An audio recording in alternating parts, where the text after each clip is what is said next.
Hello. What do you do when all that you have to do is what you like to do? Or when you have a lot of time on your hands? I came across a quote this week from Thomas H. Huxley: "A man's worst difficulties begin when he is able to do as he likes."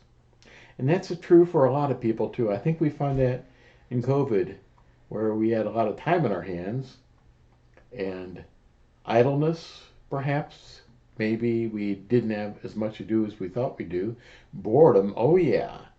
Oh yeah, and during that whole time of the um, virus, we found that a lot of new content wasn't coming out to entertain us, so we got time on our hands. And that can be a real test for believers. So I'm going to go over a passage right now. I think it's a passage about widows.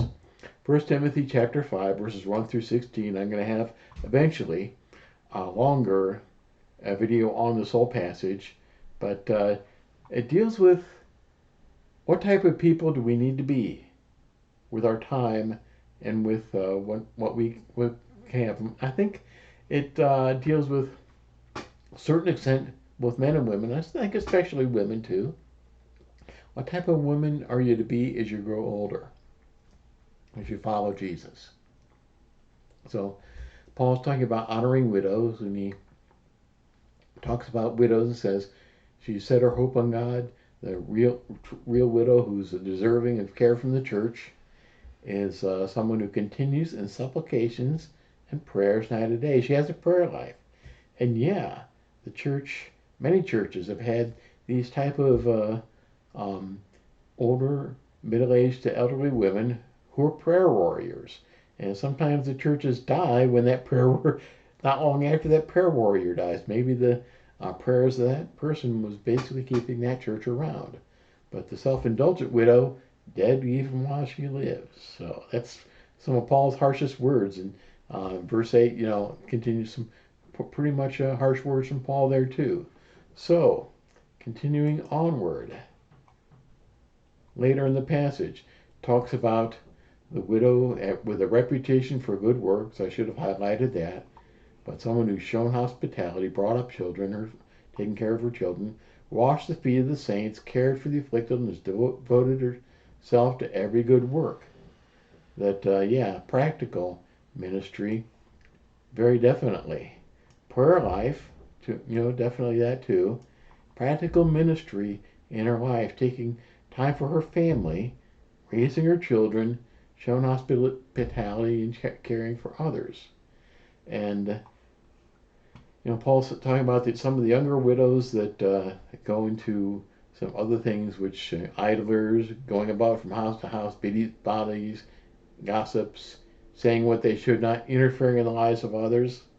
Yeah, I've seen women is my age, retirement age, who go into that they get they're retired or they get older, they plunk themselves down in front of the TV, watch the political channels. Again, I'm not talking about any one, but they spend their time in that. And I've told a lot of the women my age, hey, take care of your family first. Don't go to the political channels. Don't take even what's said there all that seriously, because we're here to serve, to pray, to follow Jesus.